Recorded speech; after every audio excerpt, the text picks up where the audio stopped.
The moon is full, the woods are foggy, and bats aren't the only thing out tonight. I'm transforming. I can feel it. The power of the full moon is turning me into a werewolf. It usually takes a little while. So, while we got some time, I could tell you about the top 10 best werewolf movies before I transform, and stick around till the end. I'll tell you about some of the ones that almost made it on the list. Number 12. The Wolfman from 1941. Now, this wasn't the first werewolf movie, but it was the first to be a big hit.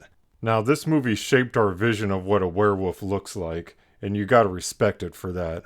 Also, this is the only film I saw to tell the audience you can beat a werewolf to death with silver also. The transformation was real, but the best part of the film was all the foggy, spooky woods. And the black and white color makes it even more creepy and spooky. There is no detective part, and by that I mean the audience and the main character trying to figure out who the werewolf is attacking people. But it's still a good movie you should check out if you've never seen before. Number 11. We go from the oldest on the list to the newest on the list. This movie is what you get when you take a little Evil Dead and mix it with a little The Shining. I had really high hopes for this one because it's from a director that I like. But because the writing, pacing, and not following anywhere close to the original script, I had to put it low on the list. It starts with action, has some good actors and some spooky woods, with the real costume on two legs and a real transformation. But the costume is real bad, the transformation's not that good, and the kills are bad and there isn't really any detective part. Number 10. Red Riding Hood from 2011. This is a new take on the old Red Riding Hood fairy tale story. It's a great detective story where you're wondering who the werewolf is in this small town, but it's also mixed with a little will they won't they with two boys and the main actress. But this movie has some great actors, including Gary Oldman, but the real star of the film is the atmosphere and these great spooky woods they got all around the small town.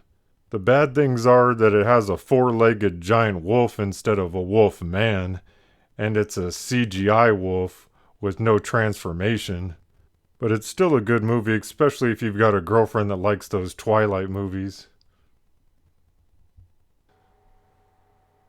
Number 9. This film is like The Purge, but with werewolves.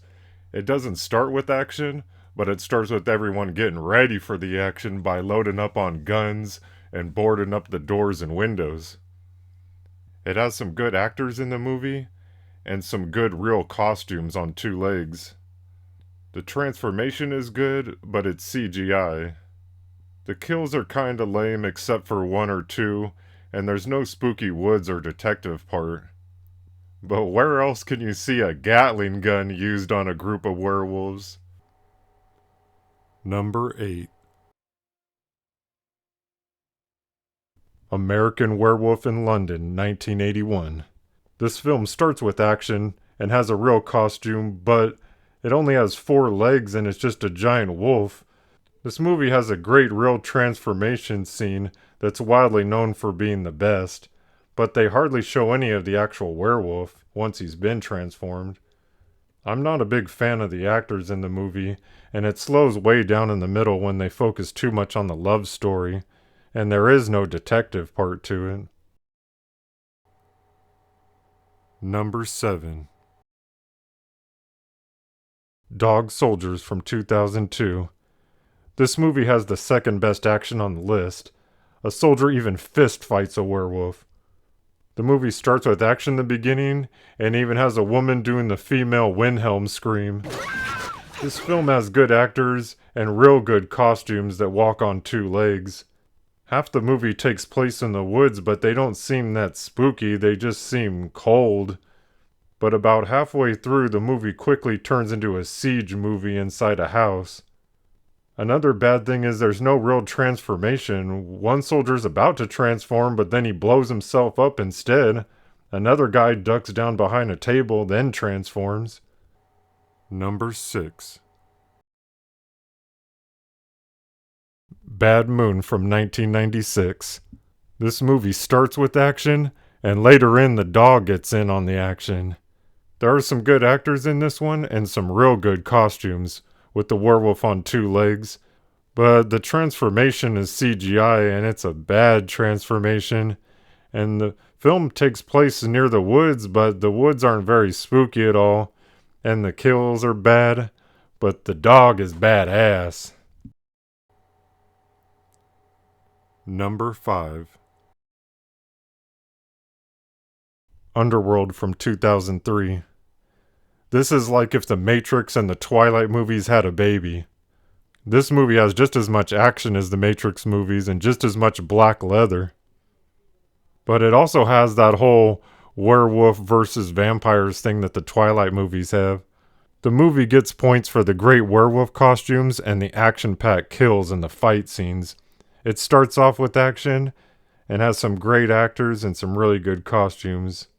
But it follows more of the vampires and takes place in the city.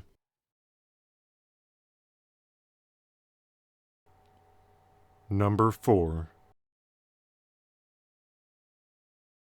Late Phases from 2014. This film takes place in a retirement community of homes. A blind man's dog protects him from a werewolf attack. Yes, we have 2 movies with dog versus werewolves. But sadly, the dog dies. And like in John Wick, the main star goes on a crusade and trains himself to get revenge on that werewolf. This film has a good star, a good detective story, and good costumes, but a bad face on them. But at least it has a good real transformation. There's no spooky woods, the kills are a little boring, and there's no action for the first 15 minutes. And there's not much action in the middle, but I still really liked this one. Number 3. The Monster Squad from 1987. The werewolf's got nards, and a kid kicks him in them. In this movie, you can only kill the werewolf with silver. Not even blowing him up will kill him. The film has a good cast of a likable bunch of kids, similar to The Sandlot, and all the classic monsters. There are some great costumes by Stan Winston, the same guy that did costumes for some of Hollywood's biggest films. But the movie shows too little of the transformation, and it focuses on the other monsters a little bit more. It has some spooky woods, but it mainly takes place in a normal suburb neighborhood. But the kids do have fun tracking down Dracula and his gang. Number 2. Silver Bullet from 1985. The main character is paralyzed, but that doesn't stop him from shooting a firework right in the werewolf's eye. There are some great actors in this film. The uncle is played by Gary Busey, and the main boy is Corey Haim. Gary Busey powers up Corey Haim's wheelchair and makes it gas-powered. This movie has some good and funny kills. The werewolf even takes a guy's baseball bat and beats him with it. The movie also has a great detective aspect where the kids team up with the uncle and try to figure out who the werewolf is. The only bad thing I have to say is that the transformation is bad and there's not enough spooky woods in the film. And number 1. The Wolfman from 2010. This is a remake of the original from 1941 with changes for the best. This film has some great actors in it. Benicio del Toro, Anthony Hopkins. This movie has the best spooky foggy woods on the list, maybe even more than Sleepy Hollow. It also has a part in London City. But most of it takes place in the great old country town in the moors. The main character, played by Benicio del Toro, lives in a beautiful large mansion that reminds me of the Addams Family mansion, with a lot of great day and night shots, and a great mausoleum with a hidden room. This movie has a great new take on the old costume from the 1941 film. In the 2010 version, the main character is given a silver cane on the way into town by an old man. It's the same cane the lead character from the original bought from a store. Is this supposed to be the original main character's father handing down the cane?